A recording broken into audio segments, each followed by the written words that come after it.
हिंदी साहित्य की श्रेष्ठ कहानियों में से चुनकर आज जो मैं कहानी सुनाने जा रही हूँ उसकी लेखिका हैं डॉक्टर सूर्यबाला जी। और ये कहानी है स्त्री विमर्श को लेकर। कहानी की नायिका गौरा अपने जीवन के अभावों मजबूरियों को अपनी ताकत बना लेती है। पुस्तकों के नहीं, जीवन के सबक उसे सोना बना देते हैं। अनाथ और दूसरों के आश्रय पर पलने वाली गौरा एहसान के बोझ से लदी अपने आहत स्वाभिमान के साथ जीवन से समझौता कर लेती है। जीवन के अभावों की पूर्ति वो अपने गुणों से कर लेती है। तो शुरू करते हैं कहानी गौरा गुणवंती।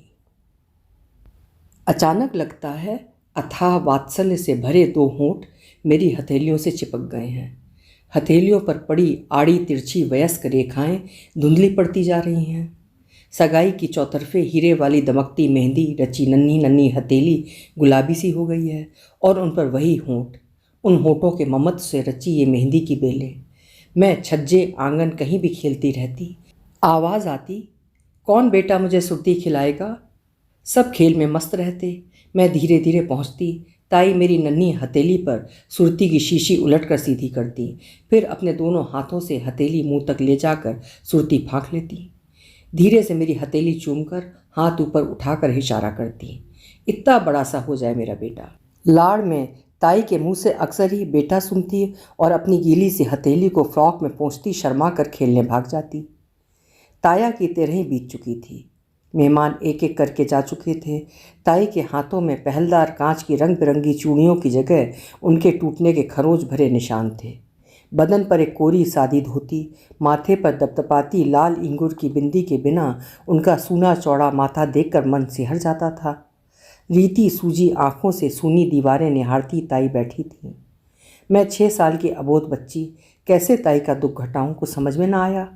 तो आले से सुरती की शीशी उठाई, सहमे कदमों से आकर उनके हाथों में दे दी। उन्होंने सूजी लाल आंखों से मुझे देखा, फिर एक विषाद भरी मुस्कान बलात् अपने होठों पर खींच नाम मात्र की सुरती मेरी हथेली पर रखी। हथेली मुंह तक ले गई और उसी तरह चूम लिया। जा खेल कहकर उन्होंने देखा तो मेरी नन्ही आंखों में आंसू थे। हौले से पास खींचकर पूछा, क्या बात है। मैं अब चली जाऊंगी। कहाँ। गांव अम्मा के पास। क्यों क्यों जाएगी। मैं आई तो ताया जी मर जो गए। उन्होंने खींचकर मुझे लिपटा लेना चाहा पर रुक गईं। फिर मेरे दोनों कंधे प्यार से छूकर बोलीं, तू क्या जाना चाहती है। नहीं तो, लेकिन बीथी सुमन कह रही थी। क्या कह रही थी। कह रही थी कि मम्मी कह रही थी कि तुम तो अपने गांव चली जाओगी ना। ताई बोली, मेरे पास रहे, जब तेरा जी घबराए तो बताइयो, तेरी अम्मा के पास पहुंचा दूंगी। दूसरे वर्ष से डरती सहमती स्कूल भी जाने लगी थी। भाभी के बच्चे रोते, जिद करते, बहलाए जाते, उन्हें पैसे मिलते, पर मैंने स्वभाव से भीरू होने पर भी मन पक्का कर लिया था। एक दिन ताई ने धीमे से समझाया था, पढ़ लिख कर गुणवंती बनते हैं, समझी ना गौरा बिटिया। किसने कहा कि मास्टरनी मारती है। अरे जो तू अच्छे नंबर लाएगी ना तो तुझे इनाम मिलेगा, समझी। मैं चुपचाप सहमी सहमी सिर हिलाती रही। सुमन नाम लिखाने के बाद स्कूल जाते समय रोज़ चिल्लाती थी। शायद इसीलिए ताई ने मेरे मन की दहशत भांप ली थी। जो तू कहे तो तुझे बिट्टी अर्थात मेरी माँ के पास पहुँचा दूँ, पर गांव में क्या करेगी, पढ़ लिख नहीं पाएगी, गंवार रह जाएगी ना। मैं अपनी घनी पलकें ढाँप कर स्वीकृति जताती। घर में तटस्थ स्थिति थी मेरी। बचपन से ही दोनों जोड़े कपड़े संभाल कर रखती। बीथी सुमन रहती तब तक मैं रसोई के कोने में पीतल का पुराना टिफ़िन लिए खड़ी हो जाती। हेलो गौरा बिटिया, आप ही गई। तुम सबसे लड़त रहो। महाराज टिफ़िन में पराठा अचार रखकर प्यार से मुझे थमा देता। रास्ते में थोड़ी जबान खुलती। बीथी सुमन उम्र में 2 साल छोटी होने पर भी अकल में खूब बढ़ चढ़ कर थीं।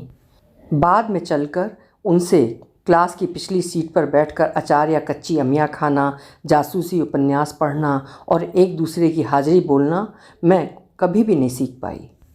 पाप पुण्य भले बुरे की निर्णय बुद्धि ताई नहीं पनपाती थी। सब बच्चे जिद कर पैसे झपट लेते अपने मम्मी पापा से।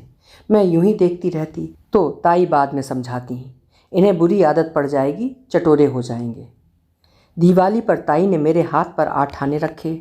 मैंने उसे निर्लिप्त भाव से कहा, मैं ना लूँगी, तुम कहती हो ना चटोरी हो जाऊँगी। ना ना, एक दिन से कुछ नहीं होता, सो भी थोड़े पैसों से नहीं।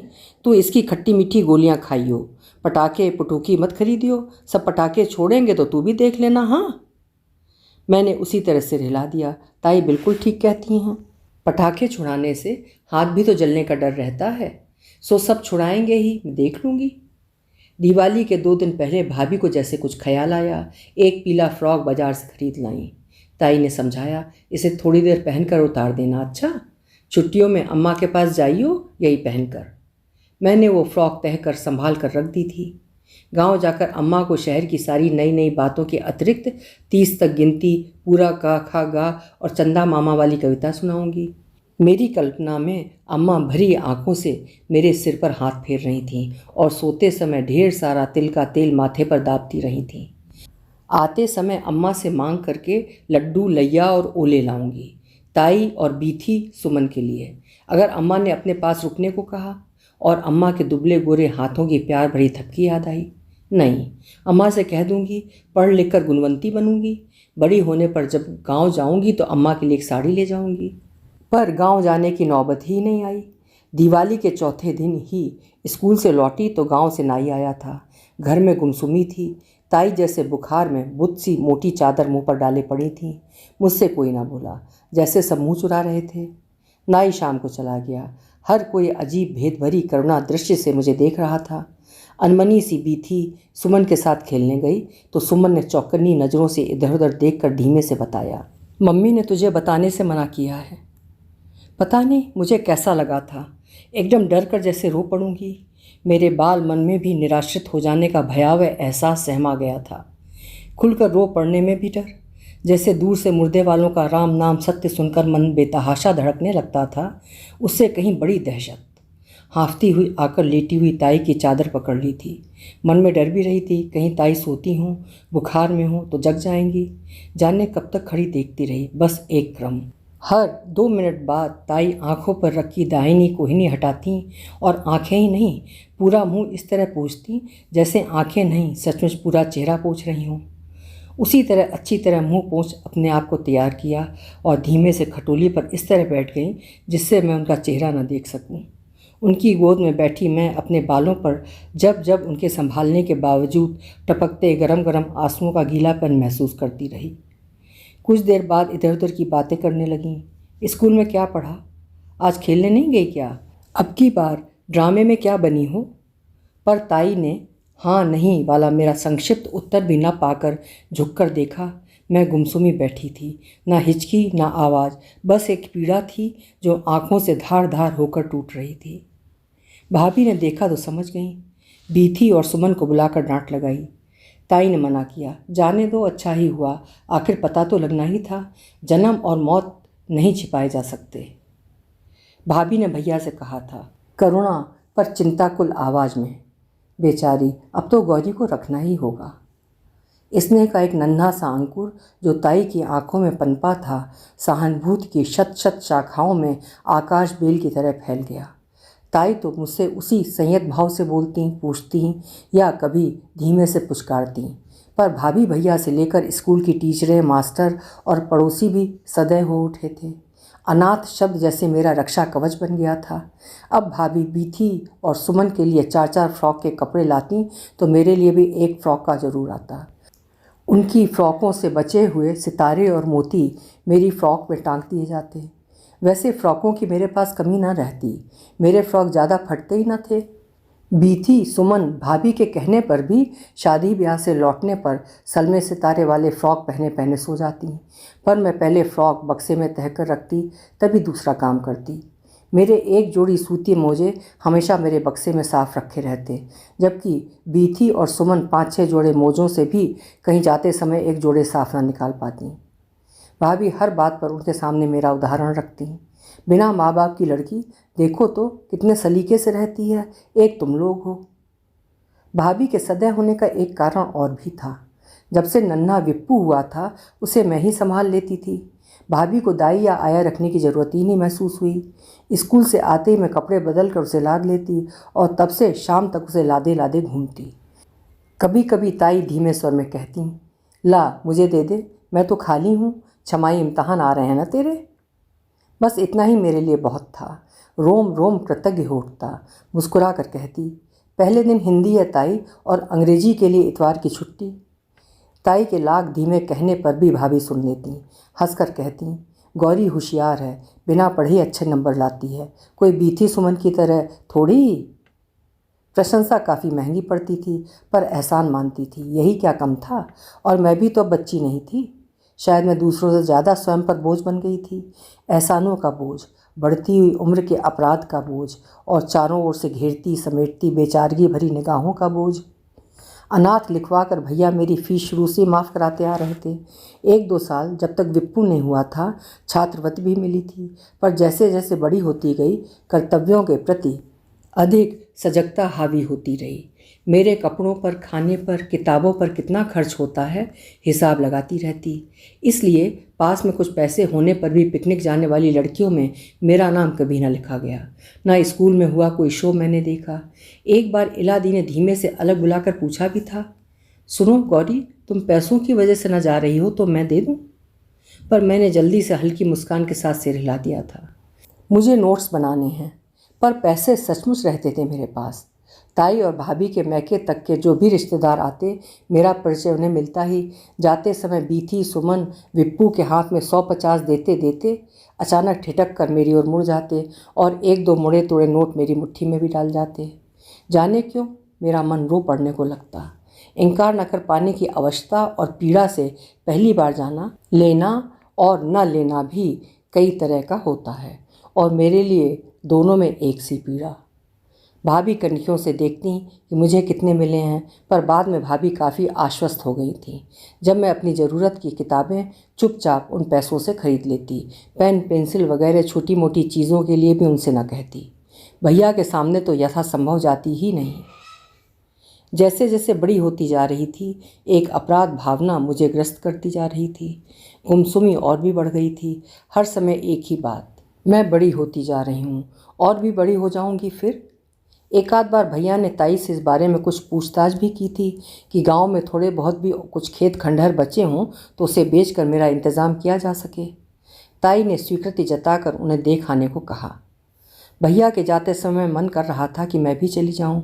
12 साल पहले छोड़ा हुआ अपना घर, अम्मा का चूल्हा चौका, संदूकची, आले पर रखी हनुमान जी की तस्वीर और आरती की मटमैली पोथी, भरभरा कर गिरती मिट्टी और सीलन भरी कोठरियों वाला अपना घर, जिसकी एक कोठरी में बापू को घातक रोग से खांस खांस कर दम तोड़ते देखा था, और वो कोठरी जिसमें सहम दुबक कर अम्मा के साथ सोती थी। सुना ऊपर की दीवार ढह जाने से मलबे में दब गई थी। उसी से सटे गलियारे में लाल, पीले, हरे नन्हे लहंगों, साड़ियों के गुदड़ों से भरे गुड़िया के डिब्बे और खटोलियाँ होती थीं। उसी के बक्से में मेरी चोटी गूंथने के लाल पीले रिबन भी होंगे, गांव की हाट से खरीदे हुए। उनसे ही अम्मा मेरी चोटी गूंथती थीं। लाल पीले रिबनों की यादें और अम्मा की यादें। भैया 2 दिनों बाद लौट आए, धूल भरे थके से। भाभी के पूछने पर बोले, बेकार हुआ जाना, थोड़ी बहुत ज़मीन थी भी, आसपास के किसानों ने दबा ली। अब उनसे मुकदमेबाजी करूँगा तो लेने के देने पड़ जाएंगे। पर घर तो था। घर? भैया के चेहरे पर व्यंग अधिक था या झुंझलाहट, पता नहीं। खंडहर से भी बढ़कर बस ज़मीन और टूटे फूटे काठ कबाड़ों का मलबा। किसी तरह पंचायत से कह सुनकर बिकवाया। अभी तो पंचायत ने ले लिया है 900 पर। बस 900? भाभी निराश स्वर में बुदबुदाई। जूते निकालते हुए भैया ने ताई को सुनाने के लिए भी कहा था, 900 में तो चपरासी भी नहीं जुटेगा। मनकों पर चलती उंगलियां एक क्षण को रुकीं और वही संयत स्वर उभरा, सबके भगवान हैं। और भैया भाभी के चले जाने पर शायद मुझे और स्वयं अपने को एक साथ राहत देने का प्रयत्न करती रही, जैसे मैं अकेली नहीं, बेसहारा नहीं। कहीं ताई और उनके ईश्वर भी हैं मेरा दुख बटाने को।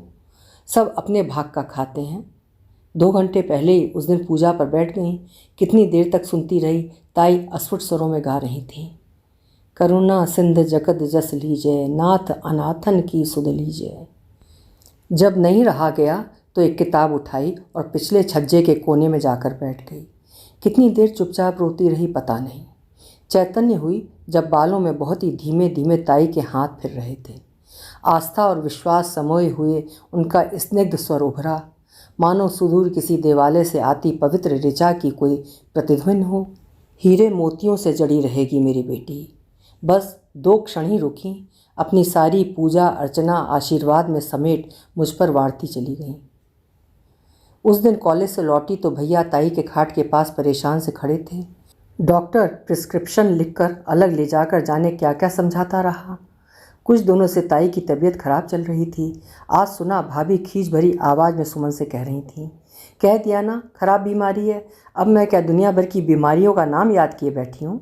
और यह भी कि कमरे में ज़्यादा आने जाने की ज़रूरत नहीं उनके, समझी? याद नहीं? इसके कितने दिनों बाद मैंने भाभी से कहकर नाम कटवा लिया था। भाभी ने नानू भी की, पर मैंने समझा दिया, कॉलेजों में पढ़ाई कुछ नहीं होती, बस बता देते हैं फला फला किताब पढ़ लो, सो मैं घर में ही पढ़ लिया करूँगी। एक दिन कॉलेज से लौटी थी तो ताई ने धीमे से मुझे बुलाकर पानी मांगा था। 2 गिलास पानी एक सांस में पी गई। जाने कब से प्यासी थी।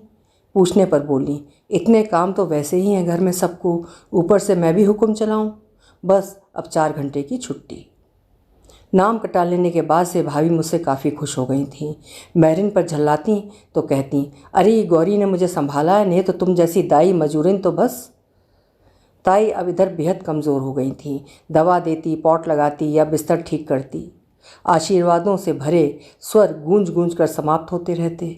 राजरानी होगी बेटी या हीरे मोती से लदी। कभी कभी मन करता ताई के पैर पकड़कर रो पड़ूं।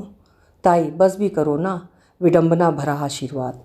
पर उनसे भी कभी कहाँ कुछ बोली थी जो आज बोलती। उस दिन तबीयत कुछ ज़्यादा ही खराब थी। ताई की बैठक में सुमन को देखने वाले लोग बैठे थे। मैं किवाड़ की दरार से एक बार झांक कर तटस्थ भाव से नाश्ता तैयार करने लगी थी।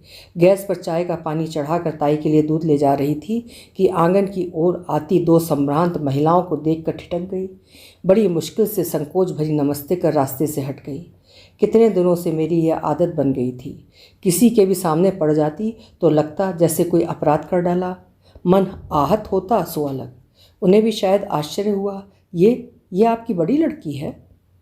भाभी ने बड़ी कुशलता से प्रश्न संभाल लिया। मैंने बचपन से पाला है तो मेरी ही हुई। मैं चली आई। भाभी उन लोगों से बातें करती रही थी।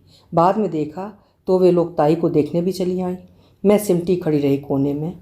उन लोगों से शिष्टाचार के नाम पर बैठने को भी न कह सकी। हमेशा ही ऐसा होता था।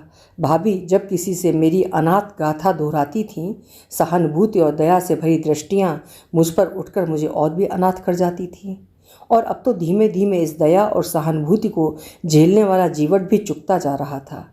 लेकिन जाते जाते उन्होंने आशीर्वाद देकर मेरी ओर एक स्नेह भरी दृष्टि डाली थी। मुझे थोड़ी राहत सी मिली थी। दूसरे दिन घर में जैसे तूफान आ गया था। भैया रगड़ रगड़ कर जूतों पर पॉलिश कर कोट झड़वा कर राय साहब के यहाँ पहुँचे और जब 2 घंटे बाद लौटकर उन्होंने बताया कि राय साहब अपने दूसरे बेटे सुमित की शादी गौरी से करना चाहते हैं तो भाभी का मुंह खुला का खुला रह गया। काफ़ी देर बाद उन्होंने लंबी सांस खींचकर कहा, तकदीर किसी की कोई नहीं जानता। भैया ने कहा, और क्या, अरे मेरी तो बीती सुमन के लिए ही उनके पास जाने की हिम्मत नहीं थी। कहाँ वे लोग, कहाँ मैं। और राय साहब की बीवी तो ऐसी ही चली आई थी सुमन की सास के साथ। खैर चलो, सुमन की भी ठीक हो गई, गौरी की भी। भाभी ने एक ललक भरी आह ली थी। घर ही नहीं, सारे मोहल्ले में बस एक ही बात, गौरी की शादी राय साहब के घर। वारी तकदीर। सुमन ने पास आकर कुछ अजीब से स्वर में ज़बरदस्ती खुशी लपेट कर कहा था, बधाई हो गौरी। दवा पिलाने के लिए गर्म पानी लेकर पहुंची तो ताई तकिए से उठंगी आकाश की ओर हाथ जोड़े बैठी थी। खिड़की से झांकते आकाश के छोटे से टुकड़े के माध्यम से ही उन्होंने शायद ईश्वर तक अपना संदेश भेजा था। उस क्षण भी उनकी आंखों में न हर्षातिरेक के आंसू थे, न होठों पर मुस्कान, बस एक सौम्य कृतज्ञ भाव था। मैं खड़ी खड़ी देखती रही ताई को, उनकी जगह जगह संभाल कर सिली पुरानी सफ़ेद साड़ी को। अरसे से भैया ने जब भी पूछा हमेशा एक ही उत्तर था, धोतियों की ज़रूरत नहीं उन्हें। कभी कभी धीमे से मुझे बुलाकर कहती, मेरे पास कुछ धोतियाँ रखी हैं, तुझे चाहिए तो ले ले, क्रोशिया की बेलें लगाकर पहन लेना, नहीं तो रंग लेना। पान तो ताई ने कितने दिनों से छोड़ रखा था, पर इधर देखती आ रही थी, उनकी सुरती भी ख़त्म होने का नाम न लेती। भैया कभी कदार पूछते तो जवाब मिलता, नहीं अभी तो होगी ही। पर मैं साफ देखती शीशी पर केवल कत्थई निशान भर है जो अंदर के खालीपन को छुपाने में ताई की मदद कर रहे हैं। बीमारी में रात रात भर खांसती और सुबह भैया के हाल पूछने पर कहती, आज रात भर खांसी नहीं आई, खांसी की दवा लेने की ज़रूरत नहीं है। दवा की खुराकें कम करना उनके बस का न था, क्योंकि मैं ठीक समय पर पूरी खुराक चुपचाप उनके मुंह में डाल देती। कुछ किफ़ायत वो न कर पाती। मैं सब देखती थी, समझती थी। मेरे बोझ के पत्थर को ताई तिल तिल कर काट रही थीं और ताई के साथ उनके ठाकुर जी भी तो खट रहे थे। सुबह पूजा के प्रसाद के लिए पेड़े आने बंद हो गए थे।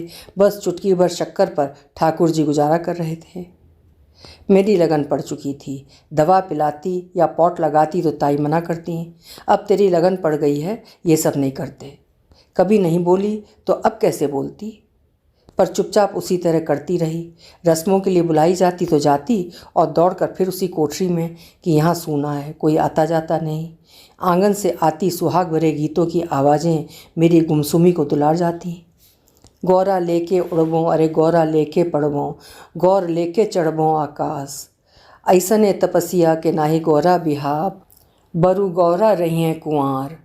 अर्थात गौरी को लेकर बन बन बिचरूंगी, आकाश पाताल थाऊंगी, पर ऐसे भुजंगी तपसी के हाथ में उसका हाथ न दूंगी।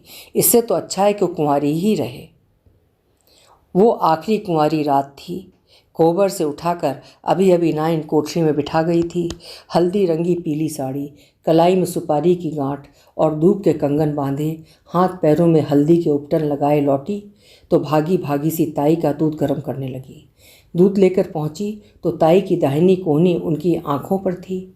कोठरी की तरह ही निस्तब्ध शांत ताई। शीशियों की ख़त्म होती खुराकें, सिलवटों पड़ा बिस्तर, धुंध सी हल्की बत्ती जल रही थी और झरोकों से छन छन कर आती फागुनी हवा और चांदनी के रेशे बिखर रहे थे। जाने कब तक खड़ी खड़ी ताई दूध लाई हूँ कहने की कोशिश करती रही। जाने कितना कुछ गले में अटक सा गया, जाने कितना कुछ अंतस में उफरने लगा जो ताई कहते उमड़ कर बह चलेगा। उन्हें मेरी आहट मिली। संभल कर धीमे से कोहनी आंखों से हटाई और दूध का प्याला ले लिया। कुंवारी और उनकी अपनी गौरी के हाथ का आखिरी दूध। अपने को बहटिया रही थी, पर हर घूंट उनके कंठ में अटका जा रहा था। अचानक जैसे अंतस का सब कुछ उमड़ कर बह चला। मैं पाटी पर सिर रख के फपक रही थी। सारी देह सिसकियों के झकोरों में हिल रही थी। ताई के हाथ उसी संयत भाव से मेरे बालों में फिर रहे थे और उनके अनचाहे वही पहचाने आंसू मेरी सुहाग की चोटी में गिर गिर कर गुथे जा रहे थे।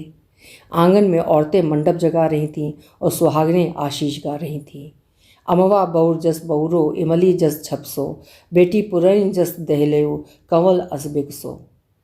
अर्थात मेरी बेटी तू वैसी ही सुखी और संपन्न हो जैसे वसंत में बौरों से लदी अमराई, जैसे झोंपों में लदी इमली, जैसे ताल में दह लेती कमलिनी, जैसे सुबह के विकसित कमल।